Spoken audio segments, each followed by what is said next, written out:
বিসমিল্লাহির রহমানির রহিম। আসসালামু আলাইকুম। সকলকে আরও একটি ভিডিওতে স্বাগতম জানাচ্ছি। আমি ইঞ্জিনিয়ার মোহাম্মদ আজম। এই পর্বে আমি এএমআই ফিজিক্সের আরও একটি সালে আসা ম্যাথমেটিক্যাল কোশ্চেন সলভ করে দেখাবো। এটি এপ্রিল 2024-এর কোশ্চেন 4-এর সিতে এসেছিল, ওয়েভ অ্যান্ড অসিলেশন চ্যাপ্টার থেকে। খুবই গুরুত্বপূর্ণ একটি প্রশ্ন এবং এই ধরনের প্রশ্ন এর আগেও অনেকবার এসেছে। এই ধরনের প্রশ্ন সাধারণত একটি এসে থাকে। ওয়েভ থেকে প্রশ্ন, গাণিতিক প্রশ্ন আসলে এটা আসার সম্ভাবনা অনেক বেশি। আপনারা আমাদের যে ফিজিক্স বইটি নিয়েছেন, আমাদের সমাকলন একাডেমির যে গাইড বইটি নিয়েছেন, সেটিতে দেখবেন যে এই ধরনের প্রশ্ন একাধিক সলভ করা আছে ওয়েভ অ্যান্ড অসিলেশনের গাণিতিক সমস্যার পার্টে। সো এই জন্য এই কোশ্চেনটি খুবই গুরুত্বপূর্ণ। আসুন সমাধান করা যাক। এছাড়াও যদি আপনারা আমাদের ফিজিক্স সহ অন্যান্য যে কোনো সাবজেক্টের, এএমআই এর যে কোনো সাবজেক্টের পূর্ণাঙ্গ কোর্স এনরোল করতে চান, তাহলে আমাদের এই ভিডিও ডেসক্রিপশন বক্সে সেটার লিঙ্ক দেওয়া থাকবে। আপনারা যারা এখনও বই সংগ্রহ করেননি তাদের জন্য আমাদের বই কেনার লিঙ্কটাও আমাদের এই ডিসক্রিপশন বক্সে দেওয়া থাকবে। আসুন শুরু করি। এখানে বলা হয়েছে এ wave along A straight sorry a wave along a string is given by the relation y equal to 0.02 sine 30t minus 4.0x, where t is in second and x in meter. এই যে t is in second এবং x in meter, এই কথাটা দিয়ে কি বুঝিয়েছে? টি হচ্ছে সেকেন্ডে আছে, এক্স বা সরণ হচ্ছে মিটারে আছে। এটা দিয়ে বোঝাচ্ছে যে আপনার এখানে সব কিছুর ক্যালকুলেশন এসআই ইউনিট বা এমকেএস ইউনিটে, যেটা মিটার, তারপরে হচ্ছে সেকেন্ড, মিটার সেকেন্ড কেজি, এই এককটাতে আপনাকে করতে হবে, যেটাকে এমকেএস ইউনিট বলে বা এসআই ইউনিট বলে। তার মানে আপনাকে এখানে এই যে সময় আছে সেকেন্ডে এবং দূরত্ব আছে মিটারে, এটা দিয়ে বুঝিয়েছে আপনাকে সব কিছু এই এসআই ইউনিটেই ক্যালকুলেশন করতে হবে। তো আমাদের কি বের করতে বলা হয়েছে? Find the frequency and the speed of the wave. আমাদের এই ওয়েভের ফ্রিকোয়েন্সি এবং স্পিড বের করতে বলা হয়েছে।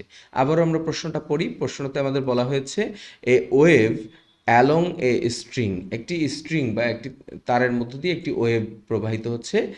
সেটাকে আমরা প্রকাশ করেছি কিসের মাধ্যমে? একটি ওয়েভ ইকুয়েশনের মাধ্যমে, যেটা হচ্ছে y equal to 0.2 sine 30t minus 4x।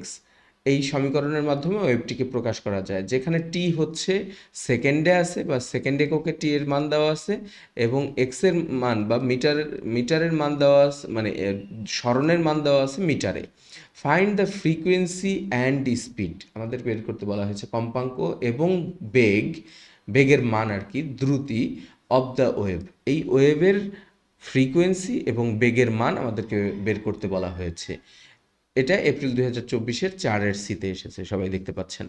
So আমরা প্রথমেই যেটা করব সেটা হচ্ছে গিভেন ডেটা বলে আমাদের যা যা দেওয়া আছে সেটা লিখে ফেলবো।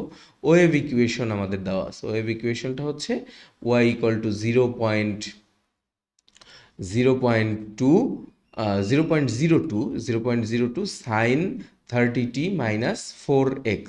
তো আমাদেরকে বের করতে বলা হয়েছে ফ্রিকোয়েন্সি, আমাদের বের করতে বলা হয়েছে স্পিড। তাহলে আমরা যেটা করব, জেনারেল ওয়েভ ইকুয়েশন যেটা, সেটা আমরা লিখব। জেনারেল ওয়েভ ইকুয়েশন হচ্ছে y equal to a sine omega t minus k x. এটাকে বলা হয় ওয়েভের সাধারণ বা আদর্শ সমীকরণ। তো আদর্শ সমীকরণের সাথে আমরা যদি কম্পেয়ার করি, আমাদের যেই ইকুয়েশনটা দেওয়া আছে আমরা একটু যদি কম্পেয়ার করি, দেখেন আমরা যদি এটার নিচে জেনারেল ইকুয়েশনটা বসিয়ে আরও কম্পেয়ার করি, তাহলে আপনাদের বুঝতে আরও সহজ হবে।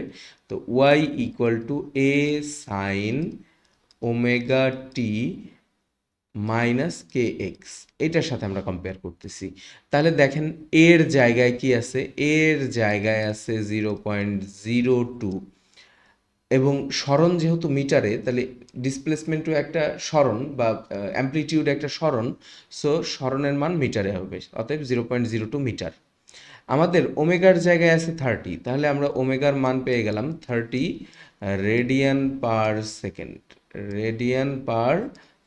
সো 30 রেডিয়ান পার সেকেন্ড ওমেগার জায়গায় আছে, অতএব ওমেগার মান 30। কে এর মানটা কত? কে এর মান হচ্ছে 4.0 পার মিটার। কে এর একক সবসময় পার ডিস্টেন্স, মানে ডিস্টেন্সের ইনভার্স হয়। সো কে এর মান পার মিটার এখানে। তো আমাদেরকে বের করতে বলা হয়েছে ফ্রিকোয়েন্সি এবং স্পিড। তাহলে ফ্রিকোয়েন্সি আমরা কীভাবে বের করতে পারি? আমরা জানি ওমেগা ইকুয়াল টু 2πf, যেখানে এই 2πf এর যেই এফ সেটা হচ্ছে ফ্রিকোয়েন্সি। তাহলে ওমেগা ইকুয়াল টু 2πf, এখানে যদি ওমেগার মান 30 এবং পাই এর মান 3.1416 আমরা বসাই, তাহলে আমরা কিন্তু এফ পেয়ে যাচ্ছি। অতএব এফ ইকুয়াল টু কি? ওমেগা ইকুয়াল টু যদি 2πf হয়, তাহলে F equal to omega by 2π।